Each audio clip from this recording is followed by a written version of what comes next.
Indian രൂപ 5800-ൽ താഴെ മാത്രം വില വരുന്ന ഒരു ബജറ്റ് സ്മാർട്ട് ഫോൺ ആണ് നമ്മൾ ഇന്ന് പരിചയപ്പെടാൻ പോകുന്നത്.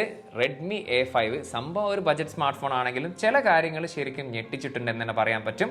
ആ ഒരു കാര്യമൊക്കെ തീർച്ചയായിട്ടും വീഡിയോയിൽ പറയുന്നതാണ്. മാക്സിമം വീഡിയോ സ്കിപ്പ് ചെയ്യാതെ കണ്ടു കഴിഞ്ഞാൽ ഈ ഒരു സ്മാർട്ട് ഫോണിന്റെ പോസിറ്റീവും നെഗറ്റീവും അല്ലെങ്കിൽ ഈ ഒരു സ്മാർട്ട് ഫോൺ നിങ്ങൾക്ക് സ്യൂട്ടബിൾ ആണോ എന്നുള്ള കാര്യം തീർച്ചയായിട്ടും മനസ്സിലാക്കാൻ സാധിക്കുന്നതാണ്. അത് മാത്രമല്ല, ഈ ഒരു സ്മാർട്ട് ഫോൺ റെഡ്മിയുടെ സ്മാർട്ട് ഫോൺ ഖത്തറിൽ നിന്നാണ് വാങ്ങുന്നതെങ്കിൽ ഇമ്പോർട്ടൻ്റ് ആയിട്ടുള്ള ഒരു കാര്യം എനിക്ക് പറയാനുണ്ട്. ആ ഒരു കാര്യം ഈ ഒരു ഫോണിന്റെ പ്രൈസ് പറയുന്ന സമയത്ത് തീർച്ചയായിട്ടും പറയുന്നതാണ്. അപ്പോൾ സമയം കളയേണ്ട, നമുക്ക് ഈ ഒരു സ്മാർട്ട് ഫോണിന്റെ വിശേഷങ്ങളിലേക്ക് കടക്കാം. Welcome to Mr Unbox and Travel. ബോക്സിനകത്ത് സ്മാർട്ട് ഫോൺ കൂടാതെ ഒരു ട്രാൻസ്പെറൻറ്റ് CPU കേസ് വരുന്നുണ്ട്. കഴിഞ്ഞ വർഷം ഇറങ്ങിയിട്ടുള്ള Redmi A3 അവർ കേസ് കൊടുത്തിട്ടുണ്ടായിരുന്നില്ല. എനിവേ 10 വാട്ടിൻ്റെ ചാർജർ അഡാപ്റ്ററാണ് കൂടെ വരുന്നത്. Type A to Type C charging cable 4 കളേഴ്സിലാണ് ഈ ഒരു സ്മാർട്ട് ഫോൺ അവൈലബിൾ ആകുന്നത്.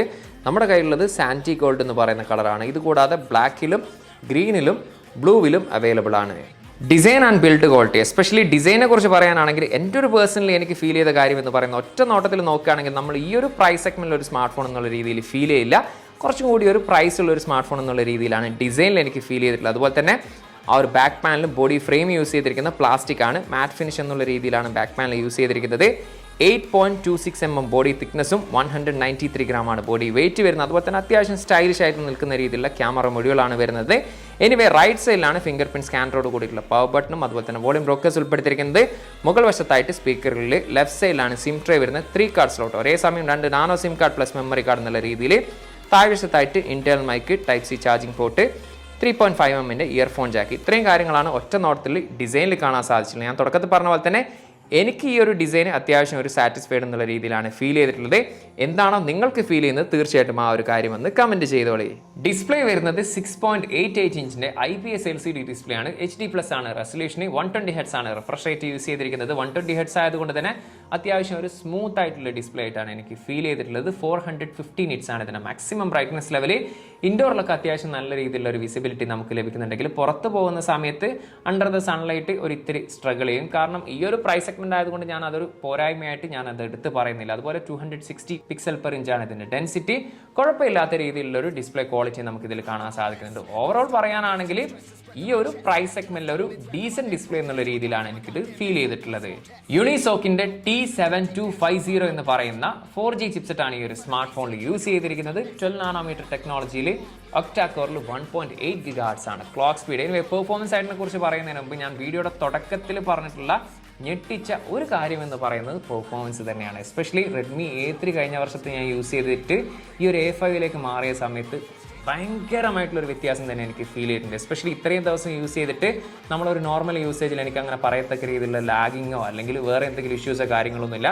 നല്ല സ്മൂത്ത് ആയിട്ട് തന്നെ എനിക്ക് ഈ ഒരു സ്മാർട്ട് ഫോൺ യൂസ് ചെയ്യാൻ സാധിച്ചിട്ടുണ്ടെന്നത് എടുത്ത് തന്നെ പറയേണ്ടതാണ്. എസ്പെഷ്യലി ഈ ഒരു പ്രൈസ് സെഗ്മെന്റിലെ one of the best performance എന്നുള്ള രീതിയിൽ തന്നെയാണ് ഫീൽ ചെയ്തത്. അത് ഈവൻ ഗെയിമിങ്ങിൻ്റെ കാര്യമാണെങ്കിലും ഈ ഒരു ബജറ്റ് സ്മാർട്ട് ഫോൺ ആയതുകൊണ്ട് തന്നെ വലിയ ഗെയിമൊന്നും ഞാൻ പറയുന്നില്ല. സബ്വേ സർഫ് പോലുള്ള ചെറിയ ചെറിയ ഗെയിമും കാര്യങ്ങളൊക്കെ അത്യാവശ്യം നല്ല രീതിയിൽ തന്നെ എനിക്കിതിൽ കളിക്കാൻ സാധിച്ചിട്ടുണ്ട്. എനിവേ 2 മെമ്മറി വേരിയൻസിലാണ് ഈ ഒരു സ്മാർട്ട് ഫോൺ അവൈലബിൾ ആകുന്നത്. 3GB റാമിൽ 64ഉം 4GB റാമിൽ 128ഉം LPDDR4X ആണ് റാം ടൈപ്പ് വരുന്നത്. അതുപോലെ തന്നെ 3GB റാമിൽ അപ് ടു 3GB വരെയും 4GB റാമിൽ അപ് ടു 4GB വരെ നമുക്ക് റാം എക്സ്പാൻഷൻ ചെയ്യാൻ സാധിക്കുന്നതാണ്.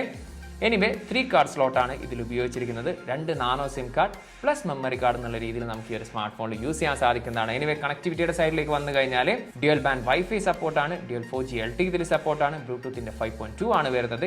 NFC ഈ ഒരു സ്മാർട്ട് ഫോണിൽ സപ്പോർട്ടല്ല. ആൻഡ്രോയിഡ് 15 Go എഡിഷൻ ആണ് ഈ ഒരു സ്മാർട്ട് ഫോണിൽ യൂസ് ചെയ്തിരിക്കുന്നത്. Up to 2 years major update ലഭിക്കുമെന്നാണ് കമ്പനി പറയുന്നത്. അത് മാത്രമല്ല, എനിക്ക് പേഴ്സണലി ഒരു നീറ്റ് ആൻഡ് ക്ലീൻ ആയിട്ടുള്ള യൂസർ ഇന്റർഫേസ് എന്നുള്ള രീതിയിലാണ് ഫീൽ ചെയ്തിട്ടുള്ളത്. അഥവാ ഒരു ഇത്തിരി നമുക്ക് ബ്ലോട്ടേഴ്സും കാര്യങ്ങളൊക്കെ കാണാൻ സാധിക്കും. വേണ്ടെങ്കിൽ നമുക്ക് അത് അൺഇൻസ്റ്റാൾ ചെയ്യാൻ സാധിക്കുന്നതാണ്. പക്ഷേ അത്യാവശ്യം ഒരു ഫാസ്റ്റ് ആൻഡ് സ്മൂത്ത് എന്നുള്ള രീതിയിൽ ഈ ഒരു പ്രൈസ് സെഗ്മെന്റിൽ one of the best performance എന്നുള്ള രീതിയിൽ തന്നെയാണ് എനിക്ക് ഈ ഒരു സ്മാർട്ട് ഫോണിന്റെ ഹാർഡ്വെയറും സോഫ്റ്റ്വെയറും കാണാൻ സാധിച്ചിട്ടുള്ളത്. 5200 mAh ബാറ്ററിയാണ് ഈ ഒരു സ്മാർട്ട് ഫോണിൽ വരുന്നത്. 15 വാട്ടാണ് ഈ ഒരു സ്മാർട്ട് ഫോണിന്റെ മാക്സിമം ചാർജിങ് കപ്പാസിറ്റി എങ്കിലും ഇതിന്റെ കൂടെ ലഭിക്കുന്ന ചാർജർ നമുക്ക് 10 വാട്ടിൻ്റെ ആണ് ലഭിക്കുന്നത്. എനിവേ ഇത്രയും ദിവസം യൂസ് ചെയ്ത എക്സ്പീരിയൻസിൽ ബാറ്ററി പെർഫോമൻസും അത്യാവശ്യം സാറ്റിസ്ഫൈഡ് എന്നുള്ള രീതിയിൽ തന്നെയാണ് എനിക്ക് ഫീൽ ചെയ്തിട്ടുള്ളത്. ഇതൊരു ബജറ്റ് സ്മാർട്ട് ഫോൺ ആയതുകൊണ്ട് തന്നെ ഭയങ്കര രീതിയിൽ ഹെവി യൂസേജ് നമ്മൾ നോർമലി ചെയ്യാറില്ല.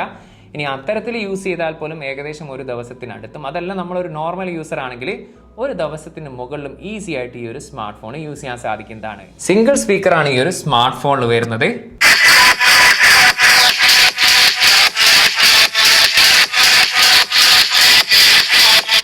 സിംഗിൾ സ്പീക്കർ ആയതുകൊണ്ട് തന്നെ ഭയങ്കര ലൗഡിയോ അല്ലെങ്കിൽ ഭയങ്കര ക്രിസ്റ്റൽ ക്ലിയറോ ഒന്നുമല്ല, ഒരു ആവറേജ് സ്പീക്കർ ക്വാളിറ്റി എന്നുള്ള രീതിയിൽ മാത്രമേ ഫീൽ ചെയ്തിട്ടുള്ളൂ. സൈഡ് മൗണ്ടഡ് ഫിംഗർ പ്രിന്റ് സ്കാനറാണ് യൂസ് ചെയ്തിരിക്കുന്നത്. അതുകൊണ്ട് തന്നെ വളരെ ഫാസ്റ്റ് ആയിട്ടും ആക്യുറേറ്റ് ആയിട്ടും നമുക്കിതിൽ ഫിംഗർ ലോക്ക് ഡിറ്റക്ട് ചെയ്യുന്ന കാണാൻ സാധിക്കുന്നുണ്ട്. ഇനി ഫേസ് ലോക്കിൻ്റെ കാര്യം എടുത്തു കഴിഞ്ഞാൽ 2D ഫേസ് ലോക്കാണ് യൂസ് ചെയ്തിരിക്കുന്നത്. ഫേസ് ലോക്കും നല്ല ആക്യുറേറ്റ് ആയിട്ട് തന്നെ ഡിറ്റക്ട് ചെയ്യുന്നുണ്ട്.